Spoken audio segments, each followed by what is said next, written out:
taatee abidda keessa kaaniin ta'in jedha. Beektu taateessaa abidda keessa kaan jedha. Akkasin ta'ineedha. Waaqayyo nu haa oolchu. Jentiliidha Waaqayyo. Hafuurri qulqulluun jentiliidha. Namni yeroo sarara dhalatu jentil ta'a. Waan deebisu beeka, waan haasa'u beeka. Kosii waliin hin maku. Macaafa 2:5 irratti haasaan kee muraasa ta'edha. Bar tokko biyya siree keessaa wangeela lallabaa tureera barrisaa mucaa tokkotu afaan walitti qabatu hinuma iyyee numa haasa'a. Hinuma dhaggeeffadha yeroo hundumaa konverseeshinii kennu waan wayiidha malee deebii fanniin qabu. Dhaggeeffachuun afaan qophaa'an sadi dhufu. Naanan kutaanaa gidduu sana nan qayyamadha ture macaafa lallabaa. Haasaan kee xinnoo taatu seeduun girgiddaarra kaadhe. Qaalii xiqiitti huun jedha. Nanan gaaf tokko naa gamnaan maayidhaa kutaan sun hin jedheen.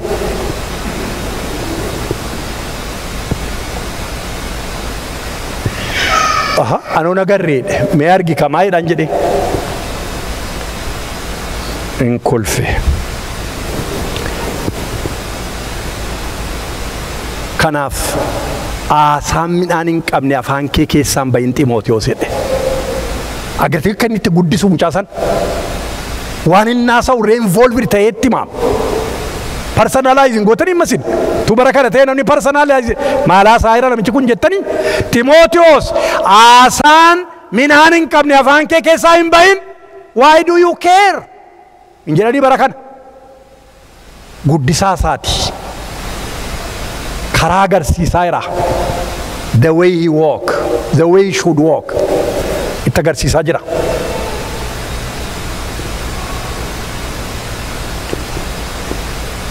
Sadaffaa sadhumaati qabxiisa kana jalatti. Qulqullummaa irraa kan nama hir'isu inni sadaffaani gooftaadhaaf addaan ba'anii jiraachuu murteeffachuu dadhabuudha. gooftaaf addaan ba'anii jiraachuu murteeffachuu dadhabu. Amma fiigichi keenya kun hundumtuu, deemsi keenya kun hundumtuu, fiigichi nama hundumaa, adeemsi nama hundumaa, do you know, gaaf tokko galgala yookiin gaaf tokko ganama yookiin gaaf tokko guyyaa hin qo'achaama. Guduunfaatitti godhama. Inni ba'u kun qaxxedha. Isinii galee kun qaxxedha gaaf tokko hin dhaabata. Kanaafi jireenya irra jiraannu keessatti fiigichi keenya tuu gaaf tokko hin qo'achaamin yookiin hin dhumin, hin xumuramin, adeemsaarraa deemnu. Tajaajila keenya keessatti, waaqeffannaa keenya keessatti akkaataatti jiraannu, akkaataatti baanee gallu nutu murteeffata. Nama nu murteessa miti. Yesus Kiristoosin gaafa fudhattanii qabdanii ilma Waaqayyoo, Waaqa jireenyaa, gooftaa jireenya keessanii gootaniitti yoo ta'e isintu murteeffata. Anatu murteeffata. Amma haasaatti dubbate Timootewositti, amma oduun naada'u haasa'uun irra jiru involved ta'ee gorsuutti keessa lixe. Kanaaf jireenya jiraachuun nuuf ta'u nutu murteeffata. Ameen ameen. Na dhageessaniitu yoo murteessan jedhe. Daani'eel nyaata mootichaatiin, dhugaatii mootichaatiin akka hin xuroofneef murtoo godhateedha. Garaa murateedha ni kan kana.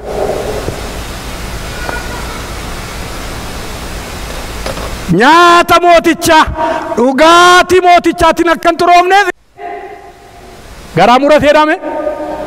Jedhaa guddisaati. Garaa murate. Decide gochuudha. No way. Maaliif beektus dhugaatii mootichaa, nyaata mootichaa, waaqa mootichaatitti waamamee dhufa. Nyaadhu jedhe. Never at all. Ennaani haasaa amantii tokko immoo haasa'e jaandarabaa isaatti sasaanee eegutti akaayinuu kenninuuf nu ilaali garboota kee amma guyyaa 10 nu qorii nu ilaali jedhaniinedha. Yeroo hundumaa waaqa decisionii kee wajjin jira.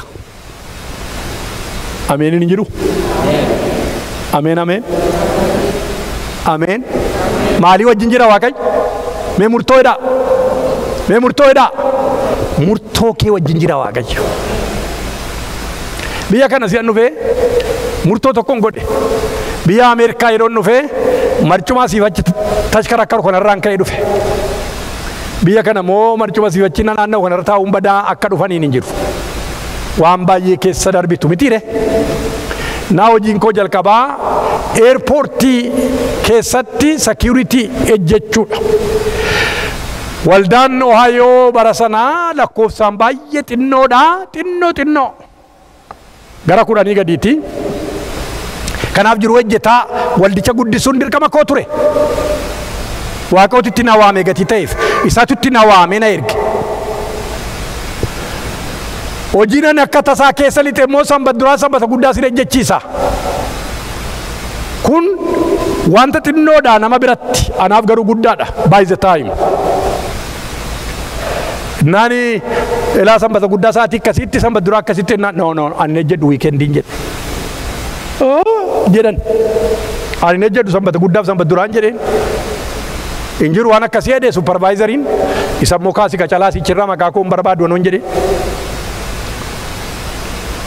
Manaajara natti agarsiise nama manaajara bira keessatti taasise inni jedhu an sanbata duraaf sanbata guddaan maaliif jedhe.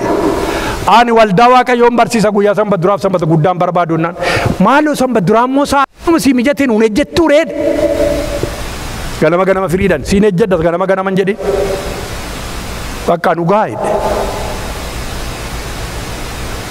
Sanbata duraa ganama nu ejjennaan dhugaa sanbata guddaa sa'a booddees boqonnaa kee akka barbaadde. Hallelujah. Anaaf guddaa ture kun. God moves when you move. teessee miraakilii heddatu waa miti. Amani duwwaa jedhe namichaan. Amani duwwaa. Gooftaa jedhee makkas. Amani duwwaa. Hin shakkin jedhin Yaariyoosiin. Maal goota barsiisaa rakkiftati mucaan kaleessa duute dhiisi jennaan namichatti galagalee Yesuus. Amani duwwaa sodaatin. Maal godhi duwwaa? Amani duwwaa sirraa eegasa. Kanaaf yeroo hundumaa murtoo keenya duuba jira.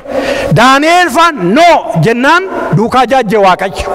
Warra cooma muratan kan hundumaarra caalanii argamanidha. Haleluuyaa. Eenyu caalchisee? Afaan isaa isa waamuun isinitti tolu maa deebinaan laattanii? Eenyu caalchisee?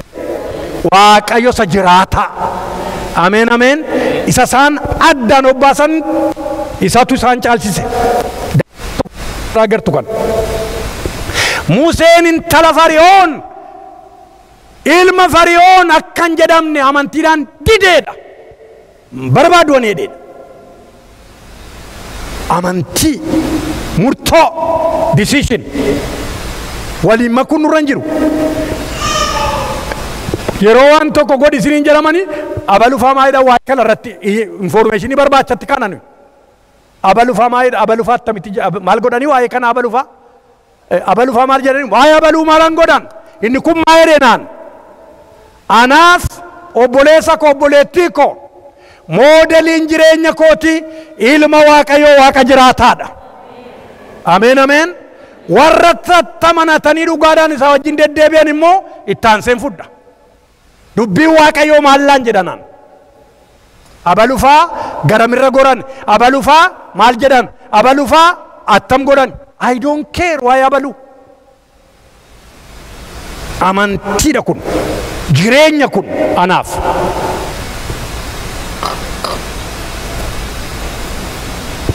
Kanaaf always God is with our decision. Amen. Amen amen. Ilma Waaqayyoof intala Waaqayyoo ta'uu koo gaaffii keessa kan gashu yeroo hundumaa maqaa Yesuus Kiristoosiin narraa cabu. Ilma Waaqayyoo ta'uu koo intala Waaqayyoo ta'uu koo gaaffii keessa kan gashu adeemsa hin taane aasaa hin taane kosii wajji wal maknee ilma Waaqayyoo intala Waaqayyoo ta'uu keenya gaaffii keessa gashina taanaan egaa dhiibee godhanneerra jechuudha. Balaamiin duukaan koo abaaruu hin dandeessu jedhe Waaqayyo.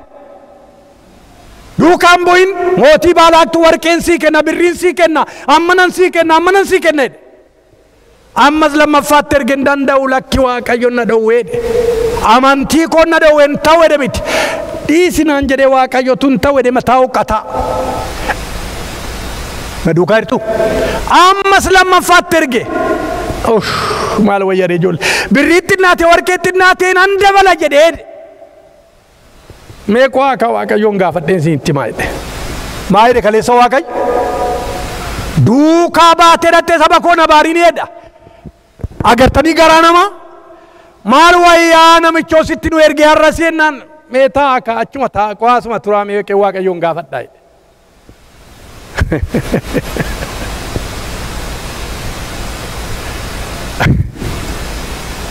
Dhaqe duukaa jedheen. Al tokko gadi bu'a Waaqayyo. Sadarkaa mati jirtutti gadi bu'a. Dhaqe duukaa garuu waan sitti dubbadde duwwaa dubbattaa jedheen. Fuudhee ka'e. Isa garaa namaa keessaa ni dubbisu. Harree sarara taa'ee ka'e harree isaa dellequutti ka'e tumuutti ka'e dellequutti harreen nattee xiggiitti dhattee kellaatti xiggiitti isa dirte dhattee hinuma tumaarree. Maalii yansi didee beekaayi jette harreen. Maalii naqabaanii maalii siin abboomama miti jennaan harree taasa'utti ka'e dinqifanne nu dhaabate. Maalan sii beekaree maa akkanna goota reedee haasree taasa'utti ka'e. Harreen attamitti taasoftee dee dinqifachuun dandeenya. Konverseeshinii jalqabe harree wajjin. Si'an harree wajjin haasa'u ergamaa Waaqayyoo achi dhaabatee jira. Billaa ol kaase. Beekadhu saba koo abaartee beekadhu siin jedha Waaqayyo gooftaan machaa'edha. Haleluuyaa. yeroo baay'ee nama asifachi asiyachi godhu wajjin dhaabachuu hin danda'u Waaqayyo. It is not his nature. Stand firmly. Dhugaadhaan dhaabadhu, dhugaadha kun jedhi dhaabadhu. Yoo rukutamuu nuuf jechitti rukutamuu, yoo duuni nuuf jechitti du'u bakka. That's it. Amantiin kee jireenya keeti, amantiin kee destiny keeti, amantiin kee itti gala keeti, amantiin kee ulfina keeti. Amen, amen. Kanaafi waan amantii keeti wajjin waliin contradict godhu keessan naabatiin, achi keessan naabatiin. Godhu moodiisu jedhe fakkeechi keessa lite.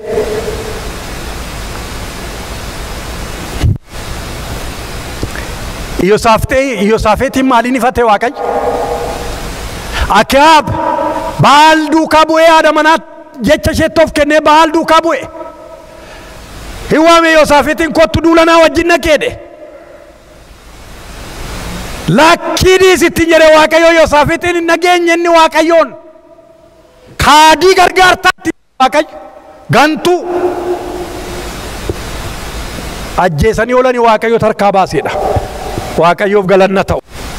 Kanaaf obboloota koo dhaabbiin keenya isa gadi bu'ee sababa cubbuutti kufuu keenyaa sanuun ganne isa gatii qulqullummaa keenyaa baase ilma Waaqayyoo Waaqa jiraataa ulfeessinee dabaree keenya jiraannee jireenya keenya lafarraa xumuruudhaaf waamichi keenya amma kana ulfaataadha. Ameen. Waamichi keenya ulfina qabeessa. Qulqullummaa keenya eeggachuudhaan maal goonuun heduu qabxoolii sadii jira. Isa kana asumarrattan gara xumuraatti fidaa. Akkasumatti isinitti hime jechuu kooti. Qulqullummaa keenya kan koseessu waan sadiin isinitti hime. Haasaawinaan hin qabne. Amantiidhaan murtoo keenya murteeffachuu dadhabu. Kuni qulqullummaa keenya eeggachuun maal goonuun heduu dubbii Waaqayyoo Waaqa jiraataa beekuun murteessaadha. Maayidha sagalee Waaqayyoo. Maayidha. Dargaggeessi maaliin karaa isaa qulleeffataa dubbii kee eeguudhaan kaa jedha. Faarsaa 119:11. Golmaassa mangaduun baminiyaana saal qaaliin bamatabaqnaa jedha. Faarsaa 119:11. Dargaggeessi maaliin karaa isaa qulleeffata dubbii kee eeguudhaan kadha. Dubbii Waaqayyoon jiru tanaan si keessaa waan namni godhu goota. Informationii barbaanna akkuma sila jedhe abaluufaa attam garamitti godhaniiru ijoollee abaluufaa maal godhaa jiru ijoollee itti deebina. Informationiin keenya inni ga'aan inni jireenya qabu inni jiraataan isa kanadha. Maanuwaaliin jireenyaa kanadha. Ameen. Maanuwaaliin jireenyaa isa kanadha. Isa kana jireenya keenya keessa jira taanaan irraan kaanu. Akka jedhe Yesuus sadiqootaan sagalichaan kortuu jedhe jireenya akkasinii ta'uuf garuu gara koo dhuftan jedhe. Abbaan jireenya abbaan sagalichaa isa ta'e gara Waaqayyoo Waaqa jiraataa warri hin nanne kadhannaadhaan gara isaa warri hin nanne.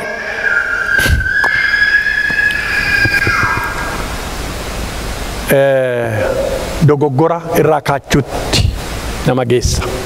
Kanaaf dubbii isaa beekuun murteessaadha. Waaqayyo isa dhageenye nuuf eebbisu. Attamitti jirra? How did we or do we handle our life? Bara kana keessa bara fokkisaana keessatti. Isinii galee wanti qulqullummaa irra nama hir'isu Waaqayyoon amannee fudhachuu dhiisuu saninuun jedhe hundumaa aasaa midhaan hin qabne gooftaadhaaf addaan baanee jiraachuu dadhabu. Kadhanna Waaqayyoon.